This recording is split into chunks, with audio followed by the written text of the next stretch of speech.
Now at 5 and streaming on crossroadstoday.com, Victoria police face another leadership change, the chief's unexpected departure after just 2 years. Plus, new technology cracks one of Austin's most infamous cold cases, the serial killer linked to the 1991 quadruple murder. And one man's Halloween decorations become a political statement, why his display is stirring controversy. We've got some very pleasant weather here for most of this week, but on the East Coast we have 2 tropical storms right off the coast of Florida. Which way will they go? We'll talk about that coming up in a moment. Plus, a Crossroads school earns statewide recognition for excellence, earning a prestigious honor coming to only 28 schools across Texas. You're watching 25 News Now at 5. Good afternoon, and thanks for being with us. I'm Shauna Curry. Victoria's top police official is leaving. Police Chief Chuck Young announcing his resignation today. 25 News Now reporter Ray Mosley joins us with more. Ray? Yes, Shauna. Chuck Young has been leading the Victoria Police Department since May of 2023, taking over Roberto Arredondo. Before that, he served as deputy chief starting in 2021. Young has more than 44 years of law enforcement experience, starting his career with the Dallas Police Department, where he rose to the rank of major. Over his career, he's earned more than 250 awards and commendations, including Officer of the Year and 5 life-saving awards, one for rescuing a woman from a burning home. Last year, he also earned a master's degree in criminal justice from Lamar University. Young is the 3rd police chief in Victoria this decade. Chief Young's last day with the Victoria Police Department will be October 10th. No word for his resignation. Shauna? Well, this brings us to our viewer poll. What should the next Victoria Police Chief prioritize? A focus on community relations or maintaining safety and law enforcement, or balancing both of those equally? And right now it's split between balancing those and safety and law enforcement, maintaining those departments. So continue voting. We will have another look at the numbers on 25 News Now at 6, and you can vote by either scanning the QR code or going to crossroadstoday.com/vote. A woman is in stable condition after a shooting in DeWitt County. DeWitt County deputies responded to the shooting near Highway 87 and Radio Road in Cuero late Saturday night. They found a woman with multiple gunshot wounds. Investigators say she was driving south on Highway 87 when another car pulled up and someone opened fire. That vehicle took off, and so far there's no description. The sheriff is asking anyone with information to call the DeWitt County Sheriff's Office or Crime Stoppers. Tips can remain anonymous. The Texas Rangers are now investigating a deadly officer-involved shooting in Wharton County. This happened Sunday night on County Road 255. Deputies say they were following up on a disturbance when they confronted 45-year-old Theodore Speaker. During that encounter, investigators say Speaker pulled a gun and pointed it at one of the deputies. That's when shots were fired by a deputy. Speaker was taken to the hospital where he died. No deputies were hurt. The sheriff's office says the deputy who fired has been placed on leave while the Rangers lead the investigation. A cold case in Austin now solved more than 30 years later. Austin police confident they have identified the suspect responsible for the brutal murders of 4 teenage girls at a yogurt shop in 1991. ABC's Melissa Adon has the latest developments. Austin, Texas officials say they have linked the suspect to the 1991 quadruple murder case in which 4 teenage girls were killed inside a yogurt shop where 2 of them worked. This day has been a long time coming. More than a quarter century ago, in a circumstance much like this today, I said that Austin lost its innocence the night those young souls became victims. Austin police announcing today it was serial killer Robert Eugene Brashers who shot Sarah and Jennifer Harbison, Eliza Thomas, and Amy Ayers in 1991. Before setting the Austin yogurt shop on fire, compromising the evidence and leading to a more than 3 decades-long mystery. The only physical evidence located at that scene has been matched to him. I am grateful for the advancements in science and technology that have allowed us to uncover this critical evidence. Austin's police chief says Brasher's DNA was connected to other murders and rapes across the country. Brasher's died by suicide in 1999 during a standoff with police in Missouri during a stolen license plate investigation. Families of the Austin victims emotional to learn today's update. We have been robbed of a life with nieces and nephews and grandchildren, and with sisters to grow old with. This sort of mindless violence continues to steal from all of us. In 1999, 2 men were arrested for the murders. Both confessed, but later claimed their confessions were made under duress and their convictions were overturned. Melissa Adon, ABC News, Los Angeles.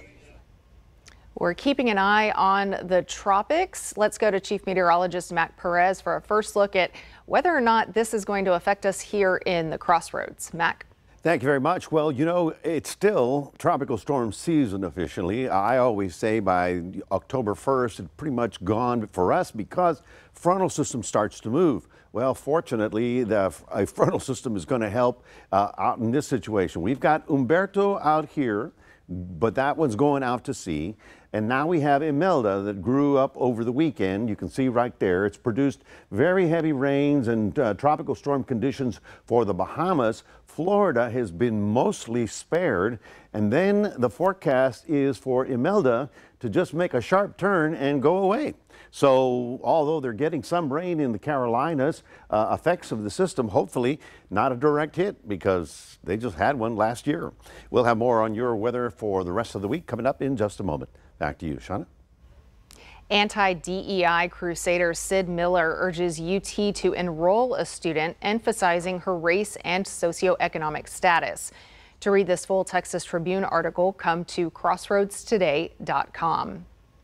2 people are dead and several others hurt after a gunman opened fire overnight at the Lucky Eagle Casino near Eagle Pass. Investigators say the suspect, 34-year-old Carrion Jones, fled the scene but was caught hours later about 200 miles away in Wilson County. He is now charged with 2 counts of capital murder and 5 counts of aggravated assault. The Kickapoo Lucky Eagle Casino, which is the largest in Texas, is closed until further notice as the investigation is ongoing. Federal investigators are working to determine a motive for an attack at a Michigan church that left 4 people dead and 8 others hurt. Police say the suspect crashed his truck into the Church of Jesus Christ of Latter-day Saints during Sunday service, then opened fire with an assault rifle before setting a fire with gasoline. The gunman, a 40-year-old Marine veteran who served in Iraq, died in a shootout with police. A Houston man's front yard Halloween decorations are stirring conversation after neighbors spotted what they call his political statement on immigration enforcement. Bill Barajas has the story. This is the display in question. I've had good and bad controversy on it. Some people talk real good about it. Some people talk real bad. But the way I tell them, by no means am I threatening nobody. Mark Rodriguez lives on Delmar Street in the 2nd Ward. His Halloween decorations are how he's choosing to take a stand on immigration enforcement across the country. When we asked what exactly it meant or who the figures were, he simply said, "This is, my little political statement. Our community lives in fear right now. The schools, people are dropping the enrollment in the schools. The restaurants are low.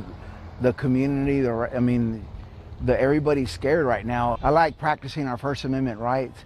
By no means am I threatening nobody. This isn't a threat towards no agency or no officers." Rodriguez tells us he's not afraid to shake things up to make sure his message hits home. This ain't the first time I've done it. I've done Halloween decorations for 20 years. I'm not directing no hate to nobody. It was just something I decided to do for Halloween. And right when Halloween's over, I'll take it down. Closer to home, it's time for Lavaca County students to show their creativity. The Elections Department is hosting its 2nd I Voted and Future Voter Sticker Design Contest. It's open to all pre-K through 12th grade students, public, private, or homeschool in Lavaca County. Winning designs will become the official stickers for the 2026-2027 elections.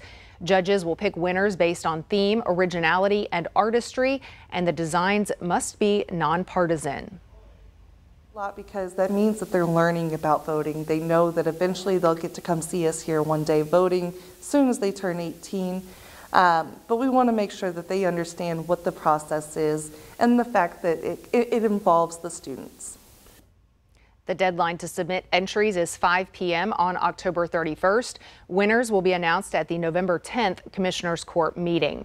More information and entry forms are on the Lavaca County Elections website. A Tidehaven ISD campus has been named one of 28 schools across the state to earn the 2025 Lone Star Ribbon Award. The honor recognizes schools with strong academics and real progress in closing achievement gaps. Governor Abbott says these awards highlight the teamwork of teachers, staff, and parents helping Texas students excel. A huge congratulations to Markham Elementary for leading the way in student success. Remember to subscribe to our YouTube channel, Crossroads Today. Hit the like button and click the notification bell. Stay with us straight ahead on 25 News Now at 5. Popular corn dogs and sausages pulled from stores nationwide after people get hurt. Plus, a breakthrough study unlocks a genetic secret about weight loss drugs, how your DNA affects treatment success.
Now to Washington, D.C. Two high-stakes meetings at the White House today, one on the war in Gaza, the other on the impending government shutdown.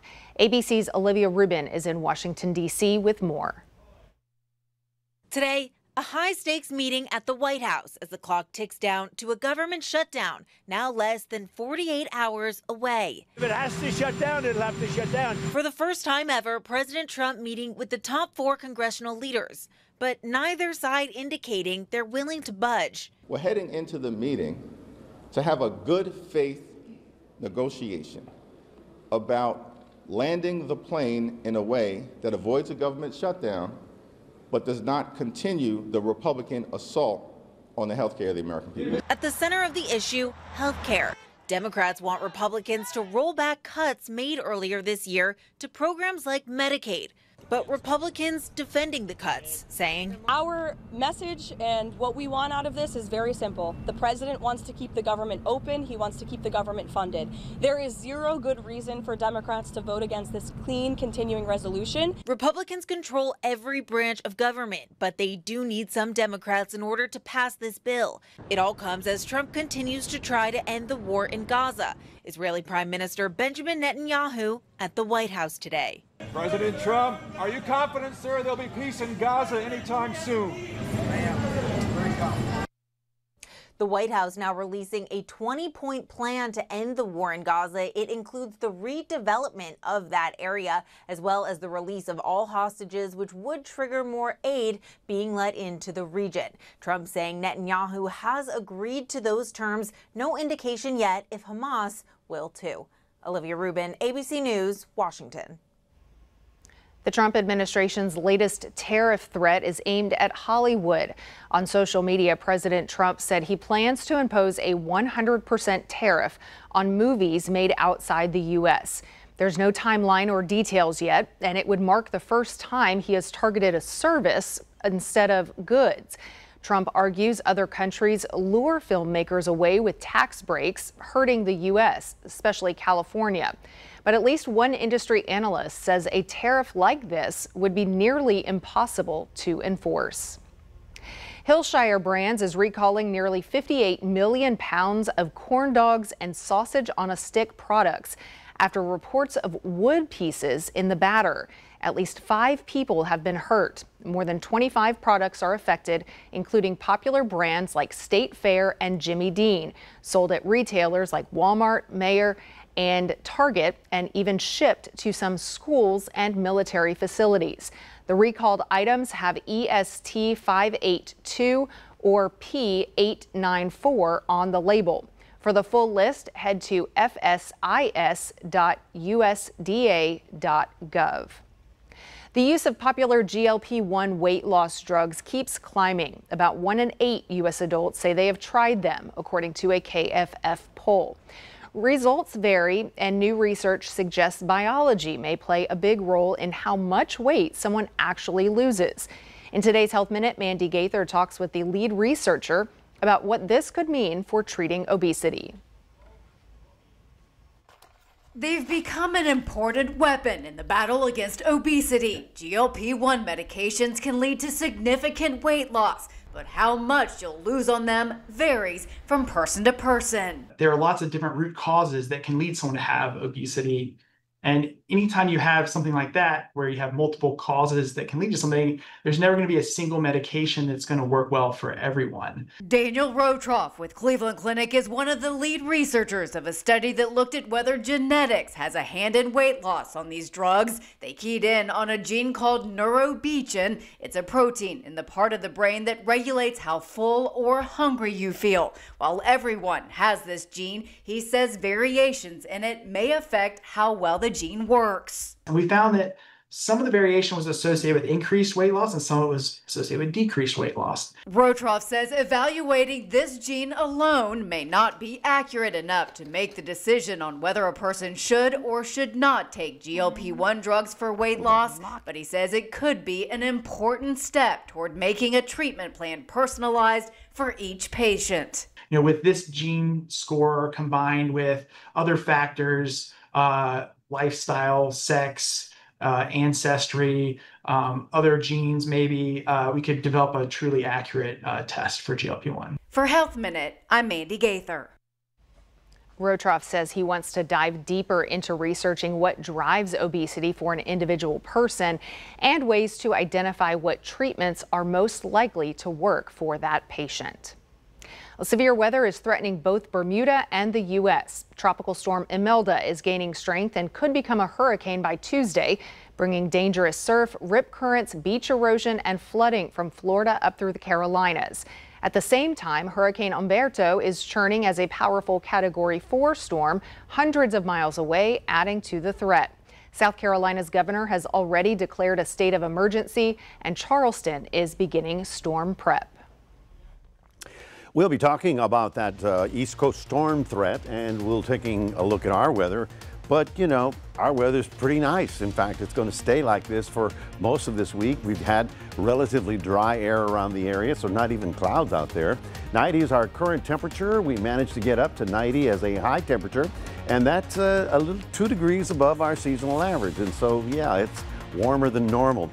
But there will be moisture coming back in with possible showers here. We'll talk about that, and we'll take a look at Imelda coming up in a moment.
I know some of you are waiting for that cooler weather, right? So am I. The mornings were nice, but the afternoon sun was a little bit strong there over the weekend. High pressure is in control of most of the state, and you can see how the eastern half of the state is very dry, but all of a sudden these clouds rolled up from the south, and there's actually a few showers in far west Texas. Nothing severe, but they're getting some moisture that we're not getting. Meanwhile, we take a look at the southwest, and they're getting at what they call a nice monsoon season. In other words, tropical moisture comes up and they get rain in the mountains. That's the only time they get it. There's a strong storm off the west coast. That's a storm coming into the west. And then, of course, well, what we have on the east coast, which is very complicated. Here we have Humberto. It's still running at 140 miles an hour. Can you imagine? That's the wind speed right about there. Fortunately, it's not close to anybody, but you know, all of the islands, the Bahamas and the Caribbean, are getting some rough surf and some rain and all that activity. But Humberto is going to be turning around. Now, as of the weekend, I promised you this all last week. As of the weekend, we have Imelda. Imelda is right here, basically over the Bahamas. And it is producing some nasty weather there and some shower activity. But you know what? It's not really over Florida. It's over the Carolinas. We'll show you that in a moment. But here is the path of Imelda. You can see it's almost going to go due northeast. Therefore, you know, the Carolinas are not going to be getting a direct hit. However, they will be getting quite a bit of rain. Now, here's the storm center. There's a storm activity. Just north of Daytona Beach, they've already put up flood advisories. And so let's just say that Georgia and the Carolinas, from the coast to the mountains, they're probably going to see a lot of rain. So hopefully they're ready for this, because it's going to be flash flood kind of situation out there, but not a direct hit. All right, we're back home here, and we're looking for mid-60s tomorrow morning. Fairly comfortable when you head out the door early. And then our afternoon highs, well, you know, not exactly chilly. We'll be in the low to mid-90s. As I mentioned, pardon me, here's Future Tracker, and we say, okay, what's going to happen next? Where is this stuff going? And we look it forward, and you see how it moves northeast. We are basically going to be on the quiet side of everything for quite some time, until about maybe Friday, when enough Gulf moisture rolls back in to get a little bit of cloud cover activity. So we're going to call it nice in the morning, partly cloudy in the afternoon, 93 in Port Lavaca. In Cuero, you're getting up to about 95. Sorry, no need for a sweater just yet, but we're hopefully going to be getting some soon, because you know what? It's going to be October in a couple of days, and that's a sign. But in the 7-day forecast, you can see that there's not a whole lot of chilling in the temperatures. We just pick up a little bit of cloud cover and maybe one or two little afternoon showers as we get to the coming weekend. That's your 7-day forecast, reminding everybody we do have this QR code. That's quick response. You take a picture of that with your phone, and you can put Crossroads Today on your cell phone. Shauna, back to you. Still to come, Walmart announces sweeping changes to how people work. The AI transformation coming to retail.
Wall Street starts the week in the positive, the Dow gaining 69 points, the S&P 500 climbing 18 points, and the Nasdaq up 107 points. The price of oil is down $2.60 to $63.12 per barrel. Mortgage rates are finally coming down, and many financial experts say this is good news for the housing market. If you bought a home when rates were high, you may be asking whether now is a good time to refinance your mortgage and lower your monthly rate. In today's Consumer Watch, Jen Sullivan explains the pros and cons of refinancing. The American dream of owning a home has remained just a dream for many potential buyers as the reality of high prices and high interest rates has shut them out. The elevated mortgage rate reduced the transaction activity. Lawrence Yoon with the National Association of Realtors says home sale prices aren't likely to come down anytime soon, but lower interest rates will make owning a home a little more affordable. As of last week, a 30-year fixed mortgage rate was 6.3%, according to Freddie Mac. In mid-January, that number was more than 7%.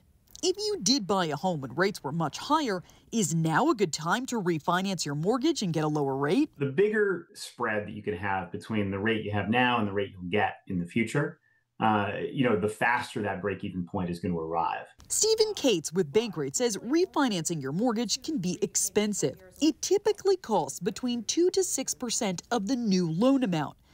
Then there's closing fees. Bankrate came up with this list breaking down just how much you can expect in other costs. You're going to be doing a lot of work because essentially you're rerunning an entire contract for your home. Kate says you have to really crunch the numbers, and it may be better to wait until rates come down more. You may be slightly worse off financially in terms of, the net benefit to you over the next few months or even few years. If you do want to refinance, Cates recommends shopping around for the best rate. You don't have to stay with your current lender. And make sure your credit score is good. The higher your score, the better rate you'll likely get. For Consumer Watch, I'm Jen Sullivan. Walmart says working there is about to look very different thanks to artificial intelligence. CEO Doug McMillon says AI will change every job in some way, phasing out some positions, creating others, and reshaping the rest. Walmart is reviewing which employees will need new training as roles evolve. Other big companies like Amazon, Ford, and JP Morgan Chase are also preparing for AI's impact. Still, many executives say the U.S. job market is strong and do not expect massive layoffs. McDonald's is bringing back its famous Monopoly game in the U.S. starting October 6th. The promotion first launched back in 1987 and offers everything from free food to big prizes like 1 million American Airlines miles, a Jeep Grand Cherokee, even $1 million in cash. This time, though, game pieces will be scanned and redeemed through the McDonald's app. It's the first time Monopoly has been back at U.S. locations since 2014. Texas researchers make a discovery that has never been seen in the wild. The unusual bird found right here in South Texas. Coming up next. Tonight, the mass shooting and arson attack at a Mormon church. The search for more victims in the rubble. Plus, tracking 2 powerful storms in the Atlantic. The East Coast bracing. World News Tonight with David Muir is the most watched newscast in America.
Check this out. Texas researchers say they have spotted the first wild hybrid between a blue jay and a green jay.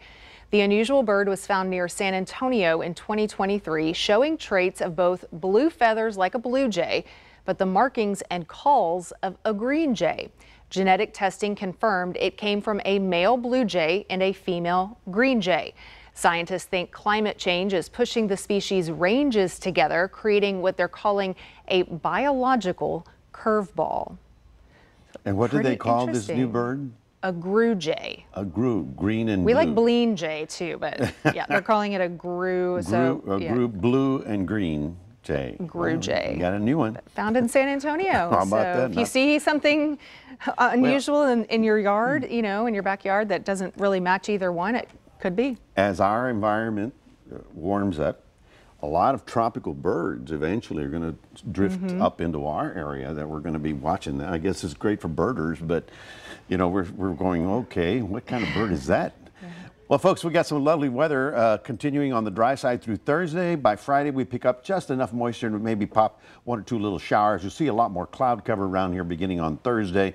But other than that, we continue in the low 90s. All right, and great morning weather to sit outside and watch the birds and enjoy your cup of coffee. Well, thanks for joining us. We'll see you back here in 30 minutes for 25 News Now at 6.